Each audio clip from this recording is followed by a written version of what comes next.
Welcome back to Weekly Briefing. We are here with our panel of experts. Joining me in studio, Horace Cooper, Project 21 co-chairman, Andrew Nags, CEO of Paysom Solutions International, Dr. Shay Bradley Farrell, president of Counterpoint Institute for Policy, Research and Education, and Chris Farrell, director of investigations at Judicial Watch and author of Exiled Emissary George Earl III. White House Press Secretary Jen Psaki defined high net worth individuals as anyone who has $10,000 in their bank account as long as they do not earn a W-2. So basically, the IRS is going after small business owners. So people who get W-2s, whether they are teachers, firefighters, employees at Fox News, anywhere where they may be getting a W-2, that's not what we're talking about here. They're already reporting their income. We're talking about high net worth individuals who are not paying the taxes they owe, and that's what this policy would propose to address. But in the statement that you just cited, it says many top earners avoid paying billions in the taxes that they owe by exploiting the system. So why is it that you need to start looking at accounts that just have $10,000 in it? Maybe somebody doesn't get a W-2. That is not exactly what it does. The $10,000 is anything under that would not be applicable, nor would people who receive W-2s. What's her logic, Horace? There's no logic to this other than empowering the IRS to come in and do a look for whatever reason or any reason whatsoever. I can remember during the Obama administration, a number of conservative organizations were targeted by the IRS. This is giving a license to the IRS to later be able to say, oh, but they had $10,000. Now, let me be clear, this isn't just targeting small business. If you don't earn enough at a given time, you're lawfully not required to receive a W-2. And you could be a kid working in the summertime and you are just mowing lawns and you're charging a particular house at a threshold lower than the W-2 reporting requirement level. If you're saving up so that you can get money for tuition or etc., and you put that money in mom or dad's account, mom or dad are now going to be subject to this kind of investigation. You know, the original was $600 deposits. We're now talking about an aggregation of $10,000. That is a sleight of hand, and that is going to open the door not just to small businesses, but to hundreds and hundreds of thousands of households all across America. We should not be empowering the IRS in this way. That is terrifying. Andrew, real fast, what are your thoughts? Real fast, there are two things at work here. The first is a more practical issue of the left doing what it always does, trying to use the mechanisms of government to impose authority and power on its people. And that's been cranked up to 11, especially under this administration. That's one thing. And then the other thing is the left's absolute hatred of the middle class.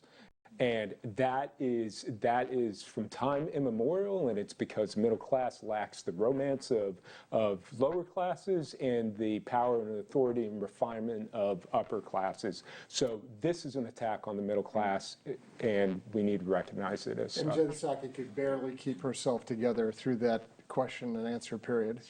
She was at the limits of her contempt for even being asked the question. Yeah, it's terrifying what they're trying to do. But the U.S. Labor Department reported this week that in the month of August, more than 4.3 million Americans quit their jobs, and there are literally millions of open jobs available. Even worse, employees of companies like Nabisco, John Deere, and more than 24,000 healthcare workers have gone on strike recently. With extended COVID unemployment benefits run out, workers are defying the experts who predicted a return to the workforce, with many choosing to walk away, even without a safety net. Normally, we see quits rise when the labor market is hot, because that's when workers are best able to find other opportunities, or at least they feel confident in leaving their job currently because they know that another opportunity is just around the corner. What do you think, Dr. Shea? I think there's a lot of different things happening. One is Biden's mismanagement of the economy. We've got higher inflation than we have in over a decade, and People are leaving some jobs because they need more money, or they're going on strike. They want more money, they want more benefits. We've also seen a fundamental shift in how people work in the labor market that I don't think is ever going to go back. People were let go of their jobs. Women in particular stayed home to take care of kids that were let out of school and the elderly. And we're all used to having these flexible hours now, and we've proven that, hey, we can get the work done and still have a better balance with our family life. So I just think it's a mixture of these things, and it's not ever going to go back. Horace, what do you think? Well, a big issue is the market distorting effects of both the shutdown and the vaccine mandate. During the Obama administration, Obamacare created the Obamacare employer mandate, and that had employment distorting effects.